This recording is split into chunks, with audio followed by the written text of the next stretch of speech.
Welcome to remix king channel. యుగాంతం అనేది మనల్ని ఎప్పటి నుంచో భయపెడుతున్న విషయం.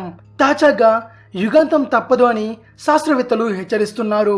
పర్యావరణం తదితర అంశాలపై అధ్యయనం చేస్తున్న శాస్త్రవేత్తలు కొన్ని ప్రమాదకరమైన విషయాలను గుర్తించారు. 2012లో ప్రపంచం అంతరించిపోతుందని చాలా ప్రచారం జరిగింది. అలా జరగకపోవడంతో ఇలాంటి వాటిని ప్రజలు నమ్మడం లేదు. అయితే నిజంగానే భూమికి పెనుముప్పు పొంచి ఉందని ఖగోళ శాస్త్రవేత్తలు చెబుతున్నారు. సుమారు 1000 ఉల్కలు భూమి వైపు అతి వేగంగా దూసుకొస్తున్నట్టు గుర్తించారు.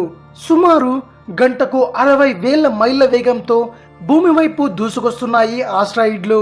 1 కాదు, 2 కాదు, 100 కాదు, ఏకంగా 1000 ఉల్కలు భూమి వైపు దూసుకొస్తున్నాయి.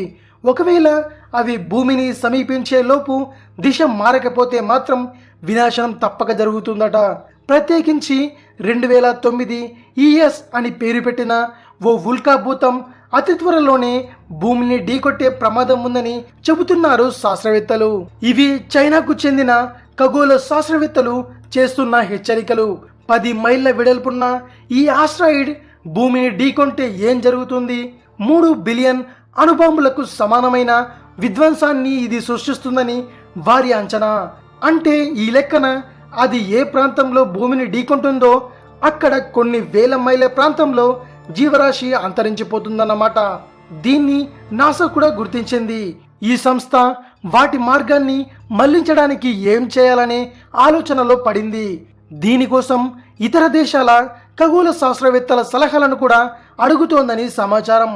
అది చాలా దూరంలో ఉండగానే దానిపైకి శక్తివంతమైన బాంబులు పంపించి వాటిని పేల్చేసి ఆ విధంగా వాటి దారిని మళ్లించవచ్చని నాసా ఆలోచిస్తుంది. ఇది విషయం. మరిన్ని ఇంట్రెస్టింగ్ వీడియోస్ కోసం రీమిక్స్ కింగ్ ఛానల్ని సబ్స్క్రైబ్ చేయండి. మరో వీడియోతో మీ ముందుకు వస్తాను. అంతవరకు సెలవు.